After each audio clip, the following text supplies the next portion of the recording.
apelido cristão, aquele apelido cristão que a gente tinha, né, que foi dado para a igreja de Antioquia, acabou sendo usado de uma forma geral. Para onde nascia uma igreja, já nascia uma igreja com com epíteto, né, de cristão. Então, as pessoas que seguiam Jesus Cristo eram conhecidos como cristãos, e as igrejas organizadas, já no Império Romano todinho, até o final do primeiro século, já havia praticamente igreja em todo o território do Império Romano. Isso só foi multiplicando, crescendo cada vez mais. E depois que tem um certo crescimento, é uma questão de estatística, né? Não é nem saber se tem igreja lá em Roma, se tem igreja lá em Constantinopla, se tem igreja lá no Egito e tal, mas quantos cristãos tem, né? Então, o cristianismo acabou mesmo invadindo o território do Império Romano e crescendo muito. O crescimento ele é bom e ele é ruim sempre. Não deveria ser ruim, deveria ser apenas bom. É como a igreja de Jerusalém. Quando você olha para a igreja de Jerusalém, ela tem 3.000 almas, não é verdade? 3.000 pessoas se convertem num dia só.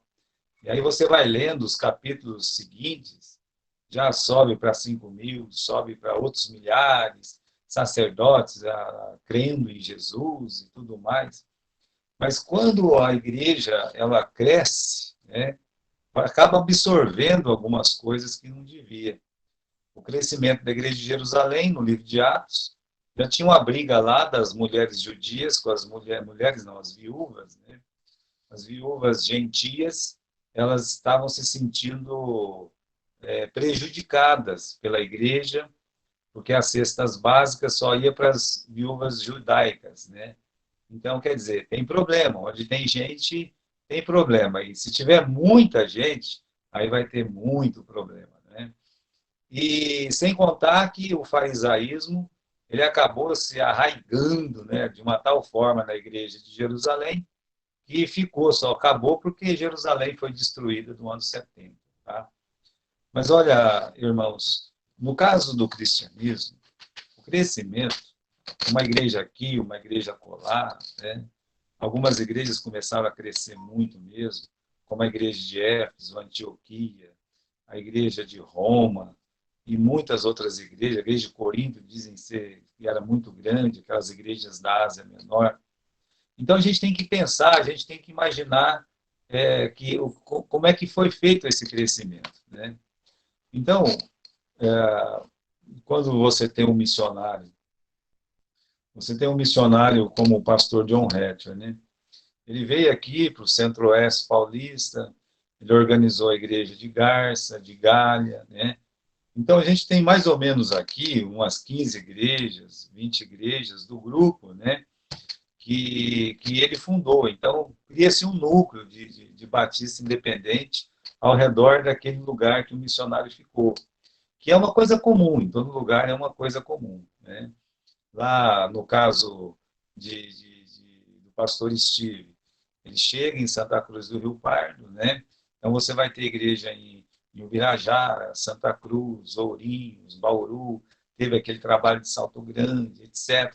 Então, o núcleo vai se criando, né? E vai criando focos. No caso das igrejas primitivas, imagine que algumas igrejas de cidades grandes, porque Roma era a maior cidade, depois nós temos Éfeso como uma das grandes cidades, você tem Antioquia, uma das outras grandes cidades do Império Romano.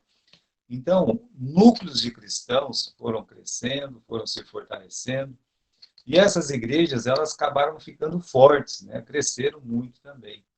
Então, quando uma igreja dessa aí, se ela se desvia, a tendência é as igrejas que estão ao redor seguir um caminho parecido.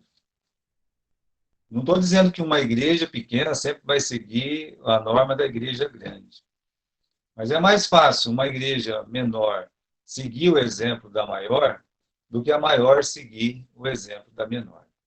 Isso a gente pode ver hoje, né? Quantas igrejas batistas firmes aqui no Noroeste Paulista, quando começou a ter essa questão de megas igrejas, sabe? Essas igrejas de célula, não sei o quê, papapá, né?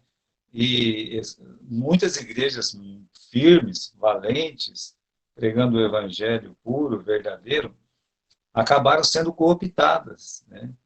E aí começa esse processo também, e quando a gente pensa que não, nem você entra dentro de uma igreja dessa, você não imagine que uma igreja dessa, ela pode ser uma igreja batista, pode ser uma igreja neotestamentária, de tantas coisas esquisitas que tem, de tanto costume esquisito que tem, olha, é muito estranho mesmo. Por quê? Porque a menor, às vezes, acaba seguindo a maior.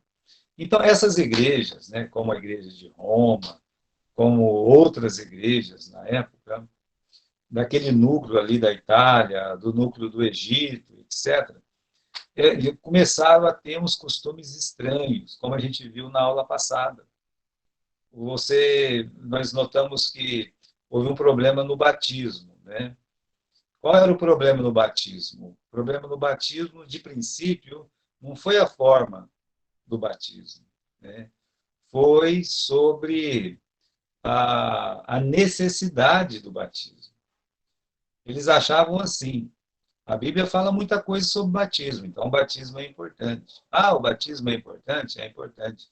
Então ele ajuda na salvação, né? Mudou o propósito do batismo, né? Então, às vezes, o candidato, ele até era apropriado de uma pessoa que cria em Cristo Jesus. Mas ele acabou entrando numa igreja que a salvação não era mais só por Jesus Cristo. A salvação era pelo batismo também. A igreja de Roma foi uma das que seguiram fielmente essa doutrina errada, dessa questão do batismo. Tudo começou com isso. Olha, o batismo é importante, o batismo ajuda na salvação. Ah, se é importante e ajuda na salvação, então quanto mais cedo a gente batizar, melhor. Foi por isso que começou o batismo infantil. Só que o batismo infantil, ele é bem posterior à salvação, à regeneração batismal. Então, a ideia de que o batismo salva nasceu bem antes do batismo infantil, essa mania deles batizar neném. Um outro erro que aconteceu nas igrejas foi a hierarquia dentro das igrejas e a hierarquia entre as igrejas. Qual que é a diferença? A hierarquia dentro das igrejas é que um pastor começou a mandar em outro pastor, né?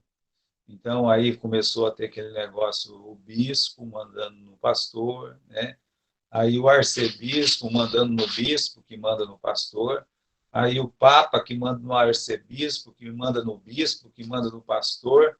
Então, começaram a introduzir essa hierarquia dentro das igrejas. E não demorou muito para ter uma hierarquia entre as igrejas. Nossa igreja é maior, então vocês devem submissão à nossa igreja. E não era difícil, meus irmãos, porque uma igreja maior tem mais recursos, tem recurso financeiro. Naquele tempo, os cristãos eram perseguidos. Uma igreja grande tem uma força política também. Então, só para você ver que esses erros eles vão entrando e eles vão ficando. E só pede para entrar, não pede para sair, né? E diante desses erros aí, sempre que tem um erro doutrinário, vai ter uma resistência. Sempre, em qualquer tempo, né? Lembra que foi assim no Velho Testamento, quando um rei se desviava do caminho, Deus mandava um profeta, o profeta ia fazer uma resistência. Você tem no Novo Testamento exemplos assim também, né? Então, Paulo chegou a chamar a atenção de Pedro, porque Pedro estava muito fariseu, né? Estava envergonhando aqueles que acreditavam na salvação pela graça dos gentios e começando a ficar junto com o pessoal da circuncisão. Então, é assim, se tem um erro, tem resistência. Tá? E não foi diferente no terceiro século, que ficou muito claro esses erros. Alguns pastores eles disseram, não dá mais, né? Eles estão batizando pessoas para salvação, é, ali agora eles estão pensando que eles são deuses, né? O pastor está mandando em todo mundo. Então, o que aconteceu? Houve concílios entre as igrejas para tentar resolver a questão, mas não teve solução. E quando não tem solução, tem que se separar. Não dá, né? Lembra daquele versículo? Como é que dois vai andar junto se não tiver de acordo? Daí, meus irmãos, que houve a desfraternização, né? O que significa essa palavra desfraternização? A palavra fraterno quer dizer irmão. E des é um prefixo de separação, né? Então, é a separação desses irmãos. De fato, nós temos que entender que, naquele tempo, muitas igrejas, mesmo erradas, tinham um grande número de pessoas salvas dentro dela. Enquanto que aquelas outras igrejas que estavam se separando por questões doutrinárias, né, não queriam mais andar junto com aqueles que acreditavam na salvação pelo batismo, pela hierarquia e outras coisas que foram entrando na igreja, elas resolveram se afastar, se separar. Alguns historiadores disseram que houve uma mútua exclusão, né? Os pastores da Ásia, onde o evangelho ainda estava mais puro, resolveu excluir da comunhão deles aquelas igrejas que estavam erradas. Essas igrejas erradas, lideradas por Roma, que era o pastor mais importante, né, também resolveram excluir as igrejas da Ásia, e aí virou aquilo que a gente chama de um boné velho, né? Foi uma exclusão mútua, tá? Então, qual que é o resultado dessa exclusão? O resultado é o seguinte, né? De um lado ficou as igrejas erradas doutrinariamente, que desde 170 eles começaram a ser chamados de católicos por alguns pastores, mas não de uma forma geral, tá? E do outro lado ficou os anabatistas. Ana Batista quer dizer batiza outra vez. E tem tudo a ver com aquele momento, né? Então, se uma pessoa saía da igreja errada e queria ser membro da igreja que estava guardando a verdade, guardando a Bíblia, eles tinham que ser batizados de novo. Meus irmãos, de certa forma, todo batista, ele é anabatista. Todo batista, ele é anabatista. Porque ele está batizando outra vez, né?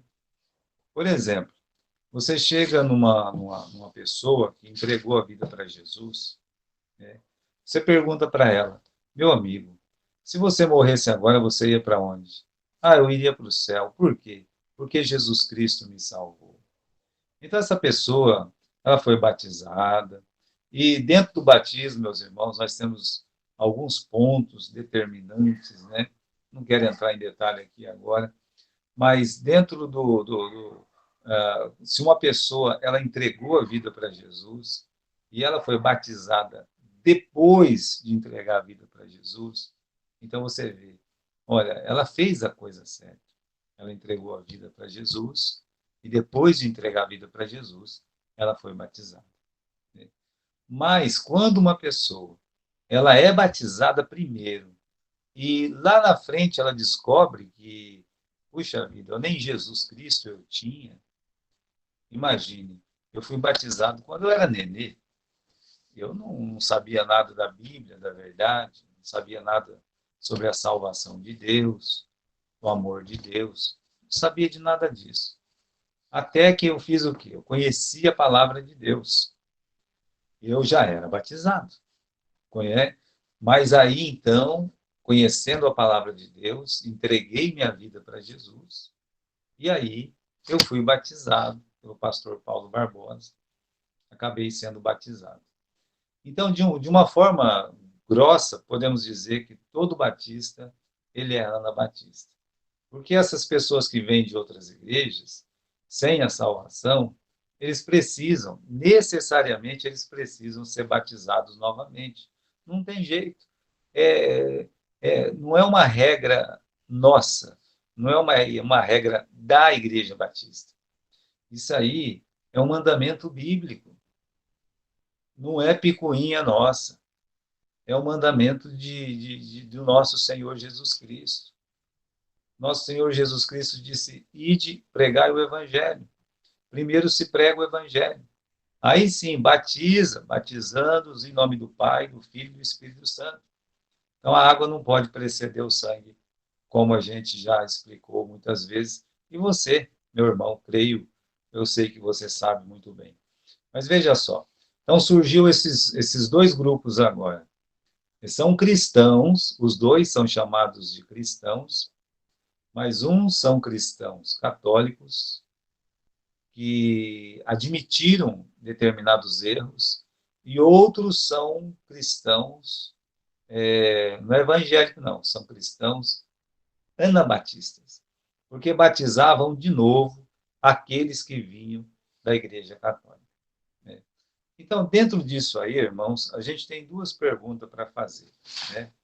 A primeira pergunta é o seguinte: era correto essa separação? Era correto excluir? Teve uma mútua exclusão. Então, não vamos falar nem de exclusão. Tá? Nós vamos falar de separação. Será que estava certo as igrejas da Ásia Menor e de muitos outros lugares de não querer mais andar junto com essas igrejas erradas? De princípio, pode parecer, meus irmãos, que eles agiram com arrogância, né? Ou com excesso de zelo.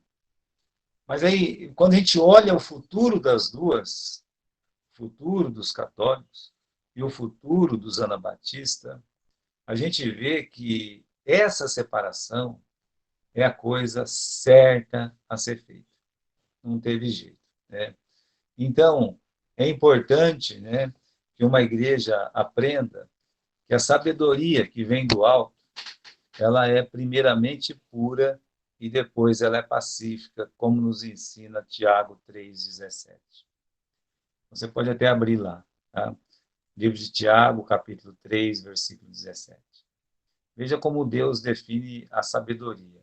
A sabedoria que vem do alto, ela é primeiramente pura, depois pacífica. Veja como Satanás, ele é ardiloso, né? Ele pode inverter isso aí. Ele pode dizer que a sabedoria é primeiramente pacífica e depois pura. Primeiro nós temos que buscar a paz. Depois vamos se preocupar com pureza. Né? Mas isso não é certo. Primeiro, a sabedoria deve ser pura, ou seja, a sabedoria deve zelar pela verdade. É pela verdade que está na palavra de Deus, pela verdade dos princípios espirituais. Então, se Deus nos deixou a forma correta, que é primeiro crer e depois é batizado, quando uma pessoa ou uma igreja, uma denominação fala diferente, você pode ser amiga daquela pessoa, você pode gostar daquela igreja, mas você primeiro, para você ser sábio, a sabedoria que vem do alto, primeiro ela zela pela verdade. Depois pacífica. Por isso que está lá, bem claro, né? Em Tiago 3,17, que a sabedoria que vem do alto é primeiramente pura. Olha os detalhes do verso. É primeiramente pura, vírgula, depois, né, pacífico. E tem muito batista hoje, né, que já inverteu isso aí.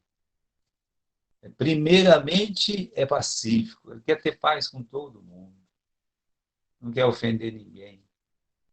Não quero ter problema com esse aqui, com aquele outro ali. Se vem uma pessoa que, um daqueles, um bem errado mesmo, sabe? pregador da prosperidade. Ah, é tudo de Deus, tudo de Deus, tudo é paz, né? Nós aceita, é tudo, tudo. Né? Você vê, ele está sendo primeiro pacífico, depois ele vai pensar na verdade, ele vai pensar na pureza. Mas esse não é o princípio bíblico. Então, nunca esqueça disso. O princípio bíblico, para definir as situações, primeiramente você tem que olhar pela verdade. Depois, né, como diz o apóstolo, no que depender de vós, tenhais paz com todos os homens. Tá certo? Isso é sabedoria. Agora, essa é apenas a primeira pergunta, irmãos, né? Era correta a separação, a exclusão das igrejas erradas? É correto. Separai-vos do meio deles, diz a palavra de Deus. Saí do meio dela, povo meu. Meus irmãos, a comunhão com as igrejas erradas não dá certo. Né? Quem anda com iracundo se torna iracundo também. Você quer perder os jovens da sua igreja? Mistura eles junto com igrejas batistas ou qualquer outra denominação que não crê como você crê. Você quer perder os seus casais? Faça exatamente isso também. Começa a fazer essa mistura. Essa mistura nunca é boa, tá? Então, era correto? Para mim, é correto, porque você tem que se separar do mal. Então, vou ler um versículo aqui que se encontra em 2 Timóteo, capítulo 2, versículo 19. Todavia, o fundamento de Deus fica firme tendo este selo: o Senhor conhece os que são seus, e qualquer que profere o nome de Cristo, aparte-se do erro. Você consegue ver isso aí? Né? 2 Timóteo 2,19. Todavia, o fundamento de Deus fica firme, tendo este selo. Olha o selo. Né? Qual é o segredo de se manter fiel? Está escrito aqui. O Senhor conhece os que são seus, e qualquer que profere o nome de Cristo, aparte-se do erro, aparte-se do mal, aparte-se da iniquidade. Tá? Então, essa é a primeira pergunta. Era correta a exclusão? Sim, era correto. Né? Eu sei, irmãos, hoje está muito difícil. Hoje está difícil, tem muita igreja, tem muita denominação, tem muita denominação batista. Mas eu peço que você pare um pouco para pensar. Na igreja que você se converteu, se você se converteu numa igreja batista, sobre o valor que aquela igreja que você se converteu dá para a palavra de Deus. Eu peço que você observe isso. A importância da Bíblia no culto da igreja que você se converteu. Aí você vai frequentar uma outra igreja, tem bastante gente, é animado, parece que é muito legal. E, de repente, só tem entretenimento, só entretenimento. O pastor, ele vai lá, ele não faz nada, eles vão ficar pulando o tempo todo, ele fala uma piadinha, duas gracinhas, e acaba o culto, o pessoal vai embora, todos satisfeitos, porque o ego foi preenchido. Eu não sou contra de cantar uma música mais animada, desde que tenha a letra boa, não sou contra. Pelo contrário, eu até gosto. Mas você vai conhecer uma igreja na hora da palavra. Se o pastor vai lá, vai pregar, pegar a Bíblia, pregar dentro da Bíblia, expor a Bíblia para os irmãos. Também o tipo de letra de música que é cantado. E hoje não se dá muito valor para isso, mas isso é importante. Existem hinos que é pura exaltação do ego do ser humano. Fica falando eu o tempo todo, eu o tempo todo, eu o tempo todo.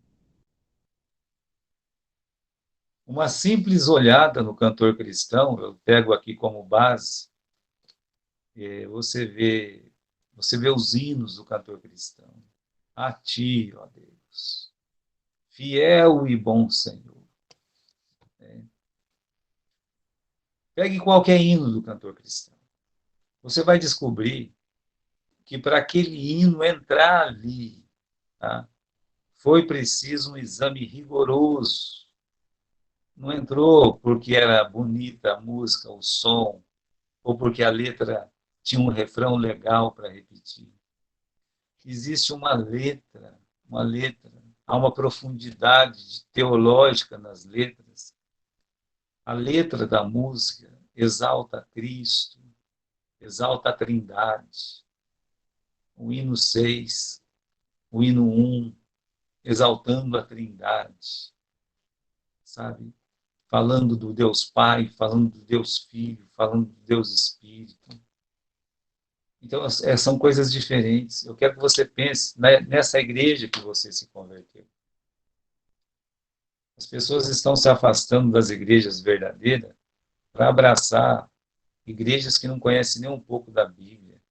É pura emoção. Bom, essa é a primeira pergunta. Era certo a separação? Era certa a separação, né? A segunda pergunta é o seguinte: já que teve essa exclusão mútua, cada um foi por um lado, né?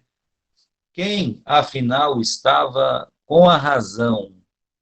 Quem estava com a razão? As igrejas que se separaram ou as igrejas que estavam fazendo lá aquelas novidades não bíblicas, né? Então, o futuro dos dois grupos deu razão a quem? Tá? Muito importante isso. Com o passar do tempo, as igrejas erradas multiplicaram ainda mais as suas heresias. Enquanto isso, vivendo conforme as Escrituras, os cristãos anabatistas lutavam para sobreviver e manter acesa as chamas do Evangelho. Olha o futuro dessas duas agremiações. O que foi o catolicismo depois dessa separação? O que aconteceu com os anabatistas depois dessa separação? Qual foi o futuro do catolicismo? E como viveram os anabatistas? Os anabatistas, nós vamos ver no capítulo seguinte, eles passaram por poucas e boas. Para manter acesa a chama do Evangelho, custava a vida deles. Para manter a Bíblia anunciada, eles eram mortos, eles eram jogados nos rios, eles eram jogados aos leões, eles eram queimados vivos, eles eram postos para morrer no gelo, postos para morrer nas galeras dos navios, mas eles sobreviveram. Eles morriam e sobreviveram. Nós vamos ver, né, no próximo capítulo. E qual é o futuro do catolicismo? Só dois errinhos, pastor. Esse negócio de hierarquia, batismo. Essa questão do batismo como meio de salvação, isso, meus irmãos, isso tira a salvação pela graça. Uma pessoa que crê que o batismo salva, ainda não confiou em Jesus. Se ele não confiou em Jesus, ele está morrendo e indo para o inferno. É grave. Não é um simples erro. É gravíssimo. Né? Eu vou aqui, meus irmãos, dar uma lista rápida de outras heresias que foram introduzidas pelas igrejas erradas. Tá? Por exemplo, nós já tínhamos aquelas duas: salvação pelo batismo, a hierarquia dentro e entre as igrejas. Então, são três erros, né, fundamentais. Mas no ano de 304, se a desfraternização aconteceu em 253, é uma data provável, 304 quer dizer que 50 anos depois. 50 anos depois, a Igreja Católica introduziu uma novidade. Qual novidade? A instituição da missa. Você quer saber o que é missa? Pergunte para o ex-padre Aníbal Pereira de Reis Pereira, né? Pereira Reis, agora estou confundindo aqui. Né? Ele tem um livro sobre esse assunto. Na missa, Cristo é sacrificado todo domingo. É, exatamente. Então foi instituído a missa. Lembra os irmãos que essa missa atual, ela é uma ladainha, é uma coisa que está longe das escrituras, né? É, está alicerçada sobre a idolatria romana. Tá? Mas vamos lá. Em 304, eles introduziram a missa. Em 310, eles começaram a rezar pelos mortos, pelos defuntos. É, exatamente. Você acha que uma igreja que ela é errada, se ela não voltar para a verdade, ela vai melhorar sozinha? Não melhora, não. É. Então, em 310, começaram a rezar pelos defuntos. Vai lá, como assim rezar pelos defuntos? Depois que a pessoa morre, não tem mais jeito. Né? Depois que a pessoa morre, ou ela está no céu, ou ela está no inferno. Mas aí o catolicismo, né, colocou aí uma reza para quem morreu. Né? Vamos pedir para quem morreu, para que ele não fique no inferno. Né? Vamos pedir para que ele saia de lá e ele vá para o céu. Vamos rezar pelos mortos.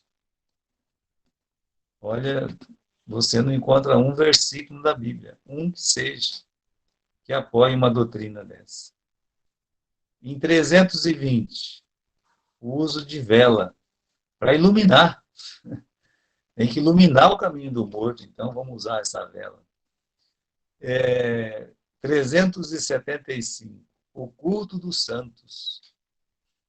O que é isso, o culto dos santos?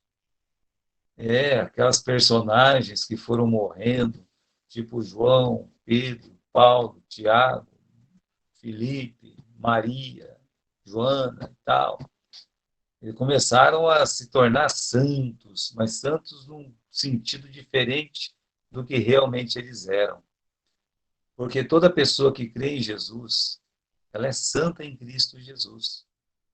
Mas aqui começaram, então, a fazer culto para os santos. Né? Culto para as pessoas que já haviam morrido, que tiveram uma boa carreira, que culpa eles têm, coitados? Que culpa Paulo tem se fazem um culto ao São Paulo? Né? Que culpa que ele tem? Nenhuma. Ele viveu a vida dele consagrado. A mesma coisa diz a respeito de Maria. E falando em Maria, em 431 foi feito o culto à Virgem Maria. Veja, 431. A Maria só passou a ser cultuada no século V. Tá? Mas é um outro erro gravíssimo. Adoração de Maria, adorar Maria, culto a Maria. A Maria disse: a minha alma engrandece ao Senhor, e o meu espírito se eleva em Deus, meu Salvador. Só precisa de Salvador quem está perdido. Então, Maria, ela precisava de salvação também. Depois, meus irmãos, não contentes, eles começaram a fazer o uso da roupa sacerdotal. Você sabe que os padres usam uma roupa diferente. E tem muito pastor que copia isso. Né?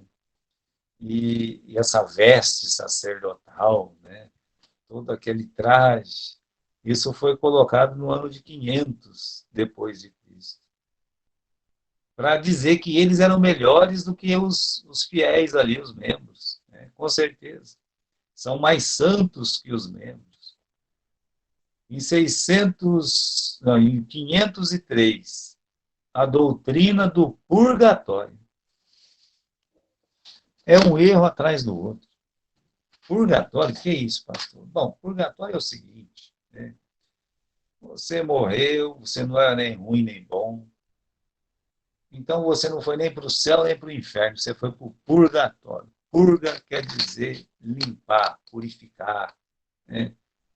Por isso que a gente fala, vou purgar a pessoa, quer dizer, eu vou purificar essa pessoa. Purgatório significa um lugar do além para a purificação das almas.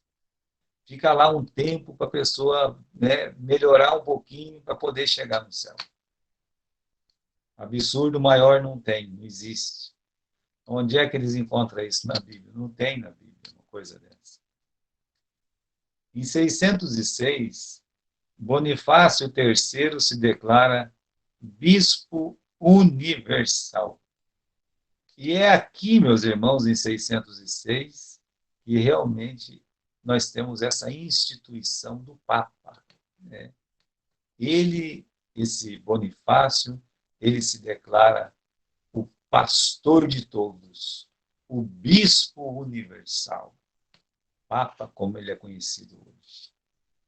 Em 609, a obrigatoriedade de se beijar os pés do Papa, do Bispo Universal. Já que eu sou o Bispo Universal, as pessoas precisam beijar os meus pés. Então, criou-se uma lei de que era preciso que, né, é ordem que beije os pés dele. Em 754, a doutrina do poder temporal da Igreja. A Igreja deixou de ser um lugar de pregar a palavra, o trono de Jesus Cristo, o altar de Deus, a casa de Deus, deixou de ser o alicerce da verdade, deixou de ser tudo isso, o corpo de Cristo, e passou a ser o que então?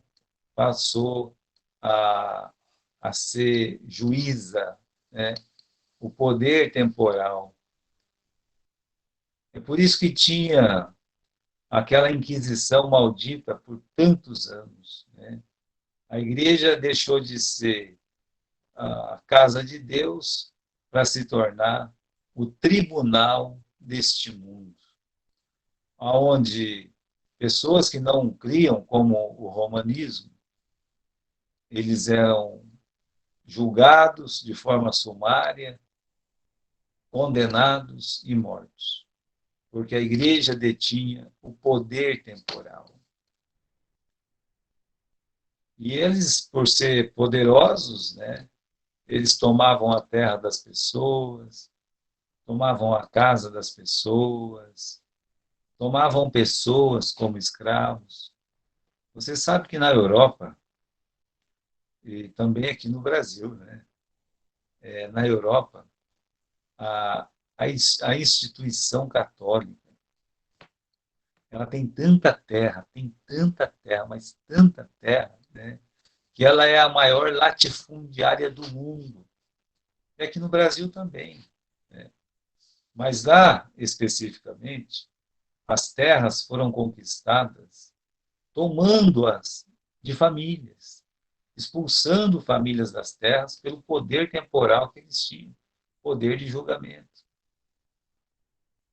Depois, em 783, adoração das imagens e relíquias, adorando cruz, adorando o Santo Sudário, o Santo Sudário, adorando lá, meus irmãos, aquela toalha, né? Ah, outras coisas horríveis, adorando as imagens, adorando o crucifixo, e por aí vai, né? Então, começou isso em 783, a adoração das imagens e relíquias. Em 850, colocaram a água benta, e os evangélicos copiaram, né? Mas tem a água benta. Em 890, o culto a São José. Vamos cultuar José. A gente faz culto só para Maria, né? Depois de mais de 400 anos, vamos cultuar o José também, tá? 993, canonização dos santos. O que é isso? Nós aqui no Brasil tem a santa, né? Eu não me lembro o nome da santa. Mas a Igreja Católica, ela advoga o direito, né, de nomear santos. Então, se o Papa declarar que tal pessoa é santa, é santa. Tá? E pronto, acabou. Ninguém vai poder dizer que não é. Certo? Isso começou no ano de 993. Então, essa canonização de santos começou quase 1000 anos, né? 1000 anos depois de Jesus Cristo. E olha, a cada dia tem, sabe lá quantos santos. Quantos santos tem para cada dia? Tanto que a gente nem imagina. Né? Hoje, por exemplo, é dia de algum santo. Você pode ter certeza disso. Né? Em 1003, a instituição da festa dos fiéis defuntos. Eu nem sei o que é isso aqui, eu vou falar para você. Instituição da festa dos fiéis defuntos. Em 1074, o celibato sacerdotal. Padre não podia casar mais. Antes dessa data, podia casar. Em 1074 para frente, não pode mais. De 1073 para trás, podia. Pedro casava, vocês sabem. Né? E por que não podia casar? Porque a Igreja Católica, com esse poder temporal, com essa autoridade, ela se tornou, meus irmãos, como eu disse, a maior proprietária de terras do mundo. E uma pessoa, quando casava, o padre casado, tinha lá sua esposa, tinha os seus filhos, e a família ia brigar pelas terras, ia querer o pedaço deles também. Então, é, pode ser, pode ser. Tá, colocou um detalhe aí, né? Então, esse celibato sacerdotal é para que a família, quando um padre morria, não tivesse que ficar dentro da casa, lá dentro das propriedades da igreja, para não ter esse tipo de problema. É simplesmente uma questão financeira que está em jogo aqui. Porque se ele é padre de uma paróquia lá, né, na Inglaterra, e ele morre, a família vai para onde? A esposa e os filhos. Vai fazer o quê com a família? Né? Então, por direito, ela tem que morar onde o marido dela estava. Mas não. Né? Então, irmãos, essa questão de padre não casar tem a ver com questões financeiras.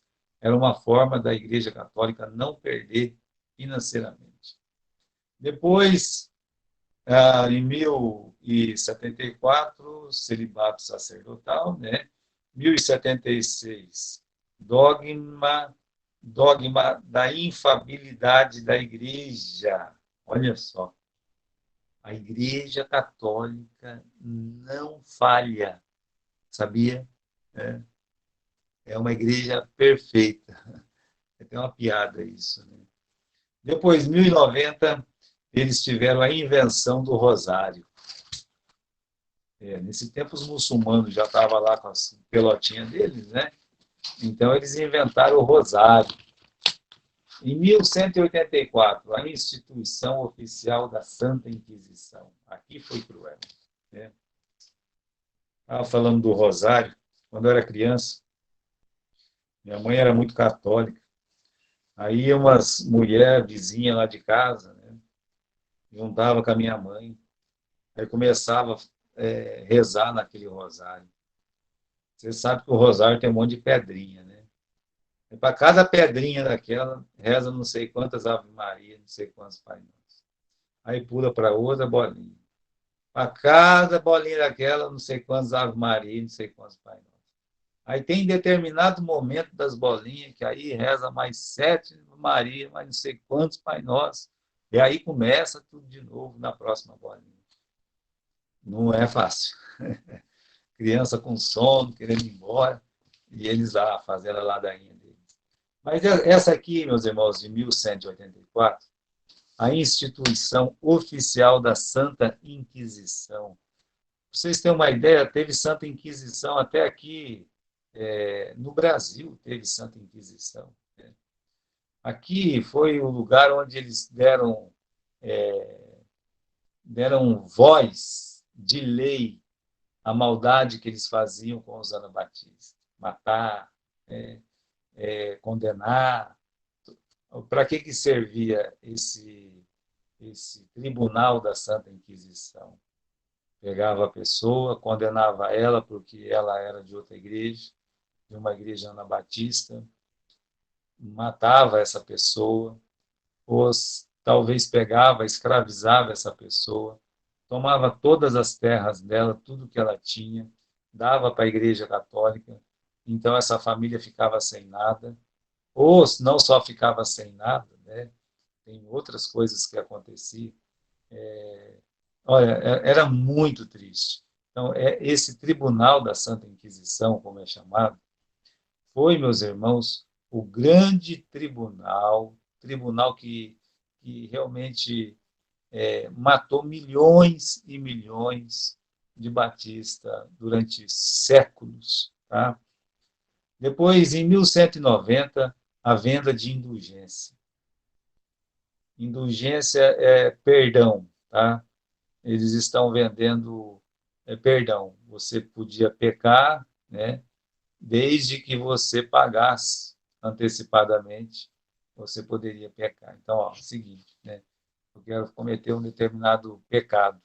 Então, ele tinha um determinado valor. Se era muito grave, custava caro. Se era barato, né? É porque o pecado era bem pequenininho. Mas eles compravam esse direito. E esse direito dava para eles direito também de entrar no céu, né? E coisas desse tipo. Meus irmãos, essa questão da indulgência, eu gostaria que você estudasse essa questão, porque essa questão ela foi tão grave, mas tão grave, e deu origem à reforma protestante, da qual a gente não tem nada a ver com isso. Né? Então, a indulgência, pesquise na internet a respeito das indulgências, tá certo? Depois, em 1200, o pão foi substituído pela hóstia. Nós temos o pão sem fermento na ceia, e aí então eles inventaram a hóstia, e pronto, essa é outra invenção do catolicismo, né? 1215, a invenção da confissão auricular, ou seja, quando uma pessoa pecava, tinha que ir lá no confessionário e confessar para o padre. Aí ele ia ficar sabendo da vida de todo mundo, né?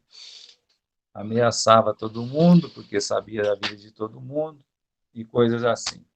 Depois, né, nós temos 1215, o dogma da transubstanciação. Quando o padre está lá fazendo a missa, aquela hóstia que ele pega, aquilo vira Jesus. Transubstanciação. Aquilo vira Jesus. Ele tá comendo Jesus, literalmente. Ele está bebendo, literalmente, o sangue de Jesus. Por isso, aquele livro do pastor, do ex-padre Aníbal Pereira Reis, era importante de ser lido para você poder entender essas questões. Muitas coisas que eles fazem na missa não passa de uma aberração quando você compara com as escrituras. Depois, em 1220, eles começaram a adorar a hóstia. A hóstia ela é adorada. Né? Depois, em 1229, creio que essa é uma das piores instituições do catolicismo. Eles proibiram a leitura da Bíblia. Era proibido ler a palavra de Deus. Usava até um versículo da Bíblia dizendo que a Bíblia não é de particular interpretação. Né?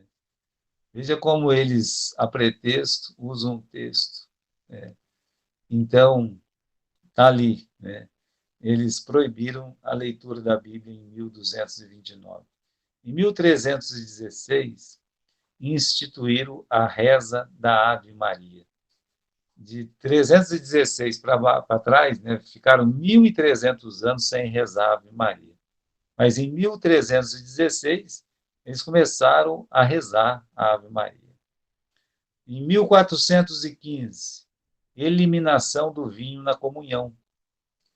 Você vai numa igreja católica, na hora da comunhão que eles falam, só o padre toma o vinho.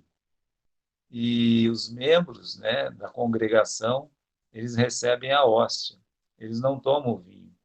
Mas eles tomavam antes, viu? Todos tomavam. Como era na nossa igreja, era na igreja deles também. Mas isso acabou. Em 1415, eles retiraram o vinho da membresia. Só os padres podiam beber. 1546, doutrina que equipara a tradição com a Bíblia. Olha, para uma igreja batista, a primeira de nossas doutrinas é o creio nas Escrituras como sendo a palavra de Deus.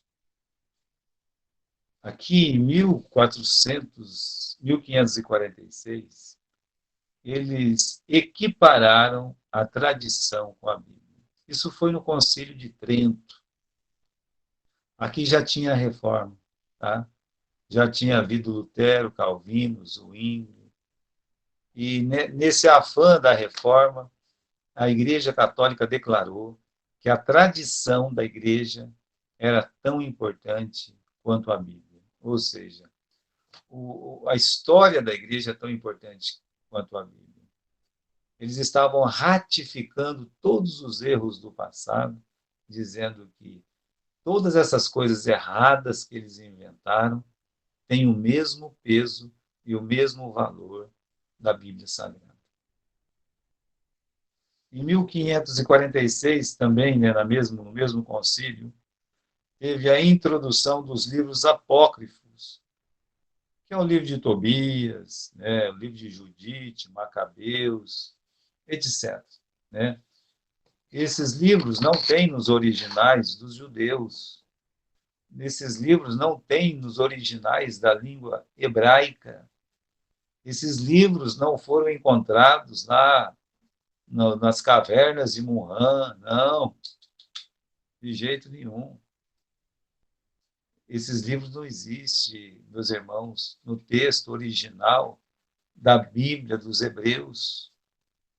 O Velho Testamento foi escrito em hebraico. Foi escrito em hebraico pelos judeus. E, meus irmãos, não tem esses livros, não. Isso aí são livros apócrifos. Mas aí eles estão colocando, né? Colocaram na Bíblia isso aí, tá certo? Introdução dos livros apócrifos na Bíblia. Em 1600, invenção do escapulário. Escapulários são os bentinhos, tá? 1854, dogma da Imaculada Conceição de Maria. Já vimos que Maria é uma mulher para ser imitada, viu? Como Paulo, como Daniel, mas ela não nasceu santa, ela não nasceu sem pecado, ela não é imaculada. Isso foi inventado em 1854. Mácula quer dizer mancha, nódia, malha, pecado, sujeira. Somente Jesus nasceu sem pecado. Estava dizendo para a igreja ontem. Ele, no meio dos inimigos, de pessoas que o odiavam, que estavam chamando ele de endemoniado, samaritano, filho bastardo. Teve um momento que ele olhou para todos eles e disse: quem de vocês pode me acusar de pecado? Perdão, pode me convencer de pecado? Quem de vós me convence de pecado? Porque acusar, eles já estavam acusando. Né? Uma coisa é acusar, outra coisa é provar. Então Jesus disse: provem que eu cometi uma transgressão, um pecado. Jesus, ele teve uma imaculada conceição, sem nenhuma mancha, sem nenhuma culpa, porque ele nasceu sem pecado. Ele não é nascido de um homem e de uma mulher. Ele foi concebido pelo poder do Espírito Santo. todos os grandes nomes do Velho e do Novo Testamento, como o Abraão, ele é filho de Terá, o Isaac é filho de Abraão, o Davi é filho de Jessé, mas não se diz que Jesus é filho de José. Paulo, lá em Gálatas, lembra o seguinte, que Jesus é nascido de mulher, nascido de mulher. Ela concebeu do Espírito Santo. Depois, nós temos em 1870 o dogma da infabilidade papal. Não é tão velho, né? Não faz muito tempo que o Papa virou infalível, infalível. Eu já vi Papa melhor do que esse aqui, porque eu já estou com 52 anos. Eu vi o Papa João Paulo II. Depois aquele alemão lá, não ficou nada. E agora esse argentino aí. O João Paulo era um pouquinho melhor que esse argentino e que o alemão, né? João Paulo era polonês. Agora, veja só, podia até ser uma pessoa legal. O João Paulo II não era uma pessoa assim, como pessoa, tá? Não, tem que ter cuidado para falar dele como pessoa. Agora, pense bem, meus irmãos, infalível, uma pessoa que nunca erra, que nunca peca, essa não. É. Então, a gente pode até falar de um Papa, como nós falamos de um amigo. Olha, esse sujeito aqui, ele é um bom amigo. Ele tem um homem honesto, um homem sorridente, um homem que, né, é justo em muitas questões e tal. Não tem problema nenhum de você falar isso de um Papa, né? Na crença dele, ele pensa que ele está certo. Agora, dizer que ele é infalível, não, infalível não. Não pode. Porque se ele é infalível, então nós teríamos dois salvadores. E salvação é só Jesus Cristo. Depois, em 1908, está perto, né? Minha avó tinha 12 anos. O Papa Pio X anula qualquer matrimônio efetuado sem sacerdote romano. Você não foi casado na Igreja Católica? Eu não fui. Isso quer dizer que o meu casamento não vale. Se não casou na igreja, não vale. É bem coisa deles mesmo. 1950. Dogma, que é a doutrina da Assunção de Maria em corpo ao céu. Veja só isso aqui, né? É uma coisa nova. Tem quantos anos? Tem 72 anos. Foi só há 72 anos atrás que eles começaram a pregar que a Maria subiu ao céu, né? Eita, show. Ai, rapaz, cachorro me perturbando aqui. E é uma coisa nova, né? A gente pensa que é uma coisa tão antiga, que começou há tanto tempo. Não, né? Então, a Assunção de Maria é de 1950. Agora, irmãos, essa pesquisa aí foi copiada do Centro de Pesquisas Religiosas de março de 1999. Tá? A lista ela é econômica. Os erros do romanismo são muito maiores do que esse. Eu quero voltar na pergunta que a gente fez. Tá? A pergunta que a gente fez eram duas, a princípio. A primeira pergunta: é correto a separação das igrejas erradas? A resposta é sim. A segunda pergunta foi: quem, afinal de contas, estava com a razão? Pois houve mútua exclusão. O futuro disse quem estava certo, quem estava errado. Em muitas situações da vida, no momento ali, Não dá para saber quem está certo, quem está errado, né? Você tem que esperar o tempo dizer. Você tem que esperar que o tempo diga, tá? Tem coisas que são fáceis de saber, como nesse caso aqui, da separação das igrejas fiéis das igrejas erradas. Era fácil porque tem erro doutrinário, mas nem sempre numa separação tem erro doutrinário. Às vezes é uma questão de incompatibilidade, é uma questão de ponto de vista só, né? Incompatibilidade com o pastor, ponto de vista com outro irmão, uma discussão entre irmãos na igreja divide uma igreja, discussão de pastores divide as igrejas. Então, sabe, esse tipo de divisão, muitas vezes, quem é que está com a razão? Eu me lembro da separação do Barnabé com o Paulo, porque o Paulo era um discípulo do Barnabé. O Barnabé ajudou muito o Paulo. Ele foi um homem que cuidou do Paulo. Quando o Paulo tinha acabado de se converter, queria se ajuntar com os irmãos de Jerusalém, ninguém queria receber o Paulo, o Saulo, né, de Tarso.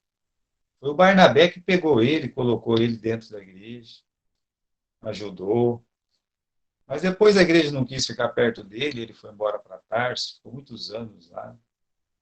E foi o Barnabé que foi lá em Tarso. Olha, para ir e voltar de Tarso, levava 6 meses de navio. E o Barnabé, ele foi buscar o Saulo, trouxe para a igreja de Antioquia. Eles trabalharam bastante, né, na igreja de Antioquia juntos, mas com Barnabé ensinando o Paulo como ser um cristão verdadeiro, né? E depois, no capítulo 13, Deus ele separa o Paulo e o Barnabé para as missões, para a obra que ele ordenou. É assim que a gente lê lá no livro de Atos, no capítulo 13. E os dois fazem a primeira viagem juntos, uma viagem dura, sofrida, onde eles sofrem. Paulo é apedrejado em Listra, muitas coisas aconteceram, sabe? Ou seja, Deus abençoou, né, muito o ministério dos dois. Os dois eram missionários juntos. Só que quando eles foram voltar para a segunda viagem, a Bíblia diz que teve uma briga muito grande, é assim que você lê lá no final do capítulo 15. Houve uma não pequena contenda entre Barnabé e Saulo. Motivo da briga: levar ou não levar o João Marcos. Bem, o Barnabé tem razão, né? Porque é sobrinho dele, ele quer levar. Depois a gente sabe, irmãos, que o Marcos ele acaba escrevendo o Evangelho de Marcos. O próprio Paulo, no final da vida, diz: olha, traz Marcos contigo, né? Porque ele me é muito útil, ou seja, acabou ajudando o Paulo ainda nas missões. Mas eu digo, daquele momento de separação, quem é que tinha razão, Paulo ou Barnabé? E o Paulo? O Paulo, será que ele foi ingrato com o Barnabé? Muito bem, ele pega o Silas, a igreja abençoa os dois, e ele vai, então, para a sua segunda, e depois a terceira viagem. Depois tem aquela que é chamada de quarta viagem, que na verdade é a prisão dele, né? Mas antes dele pegar o Silas, antes dele formar uma nova dupla missionária, você pode ler na Bíblia, que o Barnabé pegou o Marcos e foi embora para a ilha de Chipre. Agora, há uma diferença entre Paulo e Barnabé.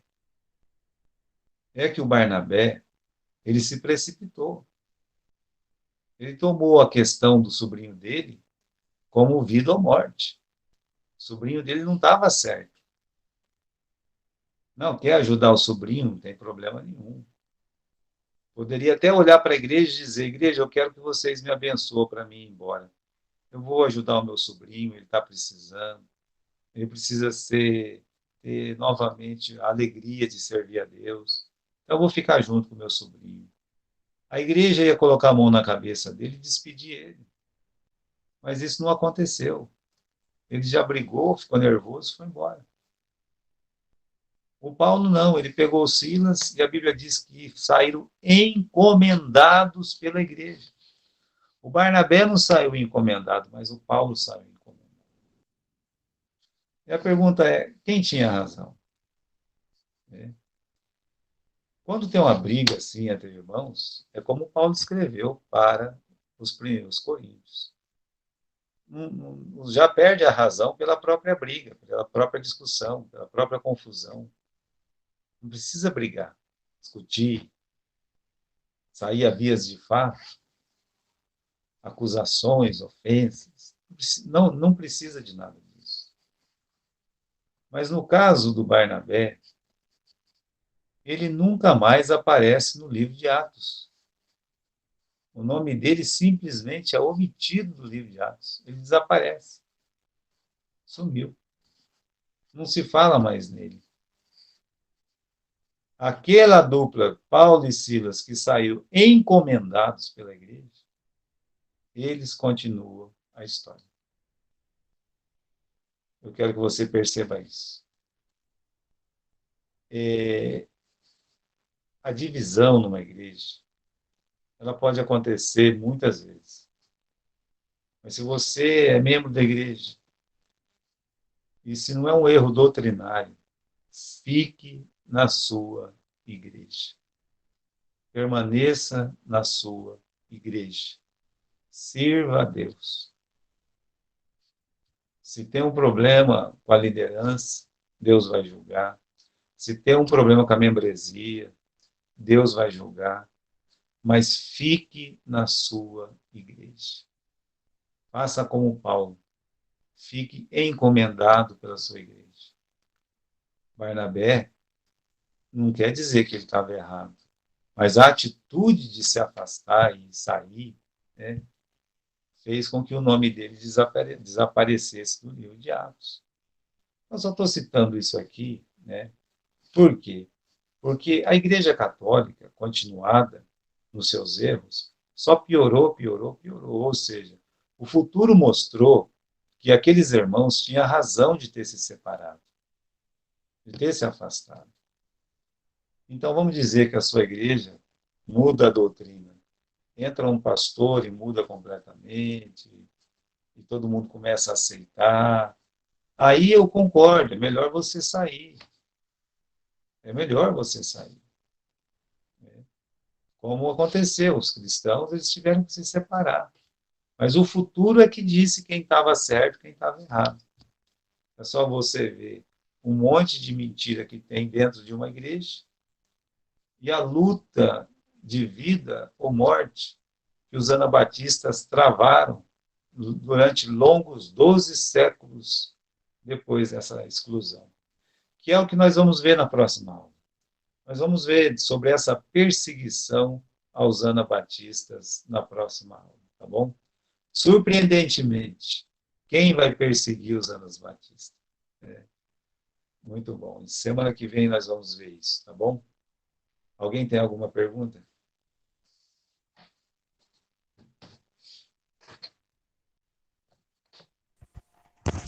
Só agradecer, pastor. Só agradecer, que é muito, muito aprendizado. Cada dia a gente aprende mais.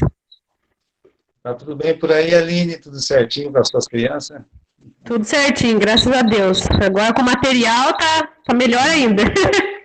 Eu vou mandar mais para você aí, tá? Que Deus te abençoe, viu, Aline? Amém, pastor. A criançada gostou, que agora eles podem escutar a história e ver as imagens, então aquilo ali eu sei que vai ficar gravado. Até E quando eles crescerem, eles vão lembrar dos desenhos. Muito bom. tá, estou combinando com a Mariazinha aqui para fazer uma visita para ela te ajudar, né? Ficar um tempo com você no dia que a gente for.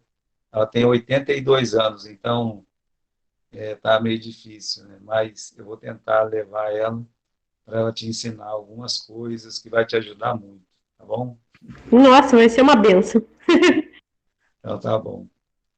Então tá certo. Mais alguém tem alguma pergunta, alguma coisa?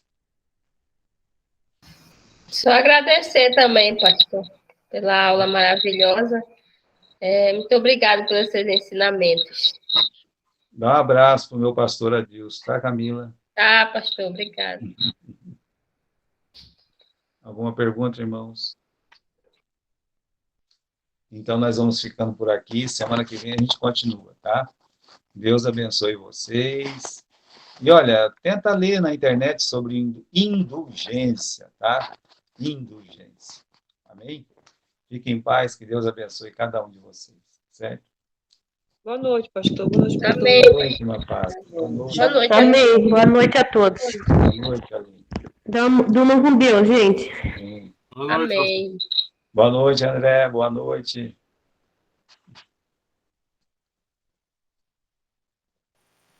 Boa noite a todos. Boa noite, Washington. Deus te abençoe.